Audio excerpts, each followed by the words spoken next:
Okay po mga dudes, isa naman pong simple at mabilis lutuin na ulam ang ating gagawin ngayon. Ayan po, meron po tayong half kilos ng sukiyaki pork. Ayan po, nabili po yan sa grocery. Ayan po, yung maninipis na parang bacon. Ayan po, pinakat na po natin yan. Half kilo po yan, gagawin po nating steak. Siyempre, meron po tayong kalamansi. Ang asin po ay depende sa inyong panlasa. Hindi ko pa po binilang kung ilan po yung kalamansi. At meron po tayong 2 pirasong white onion. Siyempre gagamit tayo ng toyo at seasoning. Lalagyan po natin ng 1 tablespoon ng sugar. Dahil gusto po ng anak ko yung pong may tamis ng konti. Okay po, imamarinate na po natin yung ating sukiyaki pork. Ayan. Okay po mga dudes, ayan po, at imamarinate na natin yung ating sukiyaki. Ayan po, lagyan po natin ng toyo. Siguro po mga 1/4 cup or mahigit ng toyo. Ayan. At lagyan din po natin ng seasoning, siguro pa mga 2 tablespoon ng seasoning. At syempre yung ating kalamansi. Ayan. 16 pieces po itong kalamansi natin. At siguro din po natin malinis ang ating kamay bago po tayo humawak ng ating mga niluluto.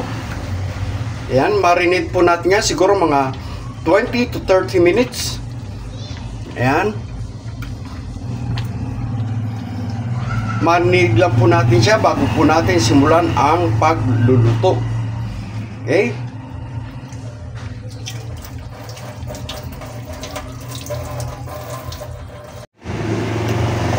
Okay po mga dudes, after 30 minutes, ayan, o mahigit pa, na marinate na natin ang ating sukiyaki pork.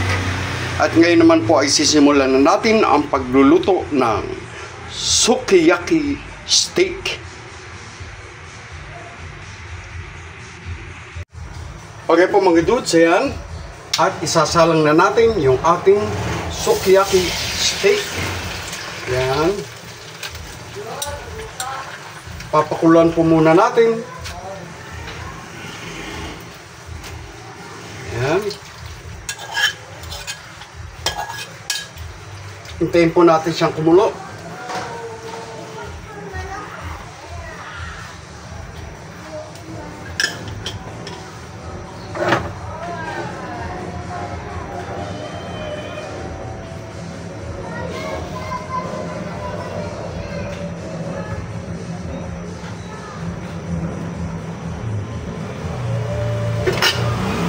Takpan po muna natin.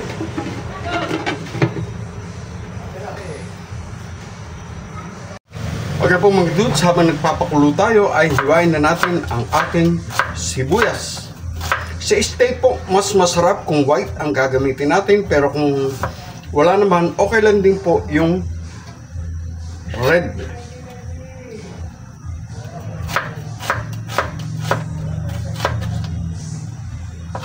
Ayan.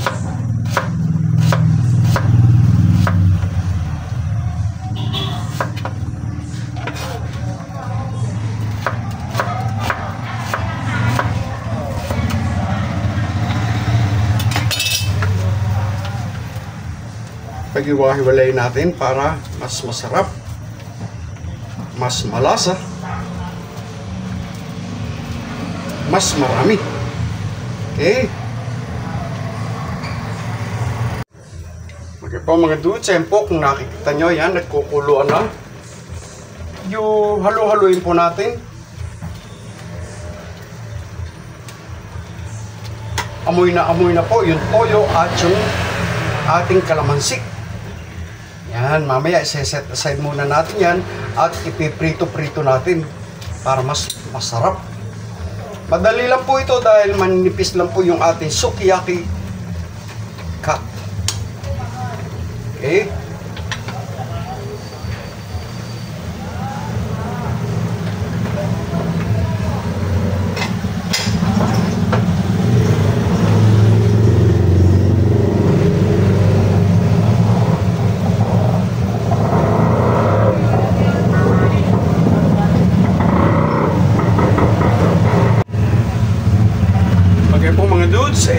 Okay na yan. Set aside lang po natin yung mga, tanggalin po natin yung ating munang sauce. Okay po mga dudes, yan po.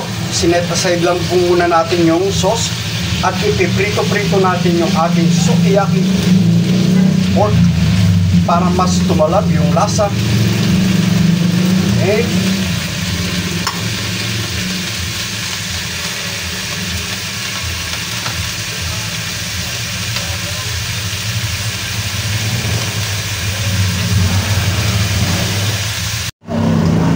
Po mga dudes, tingnan na natin. Ayan.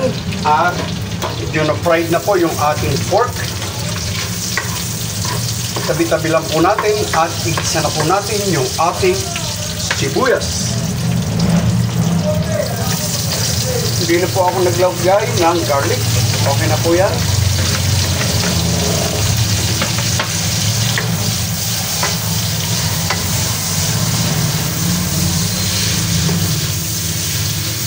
Hintay lang po natin na lumabas yung aroma ng ating sibuyas.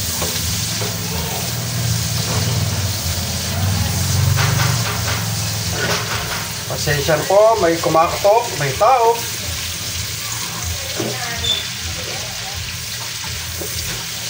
Ayan, ihalo na po natin.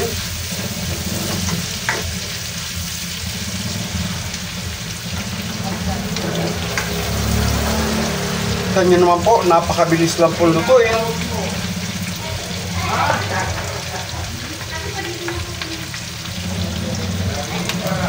Okay po mga dudes, pagkagisa po natin ng sibuyas, ibabalik na po natin yung ating sauce. Ayan. Haluin po natin.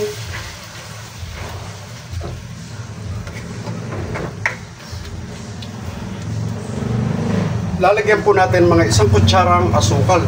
Mas gusto po ng anak ko yan na medyo sweet.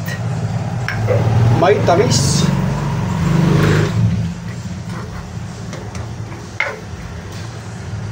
Ayan. Sandali lang po at luto na ang ating sukiyaki steak.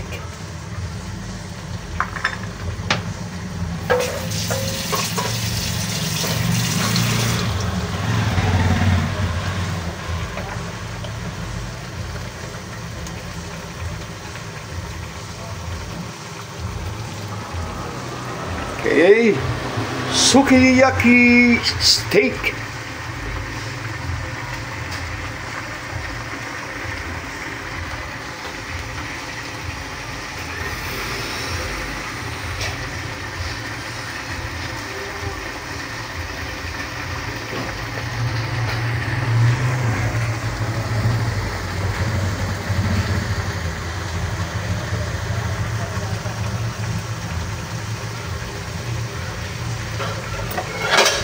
Tikman na po natin kung okay na yung alat, yung asim at yung tamis.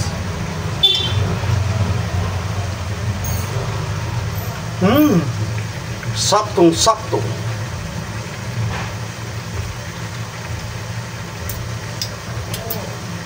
Enjoy eating mga dudes. Mga dudes, eto na po ang ating sukiyaki steak.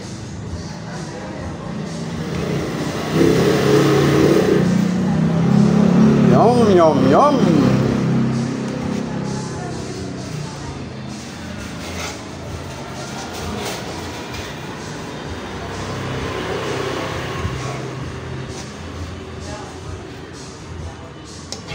So yummy. Sukiyaki steak.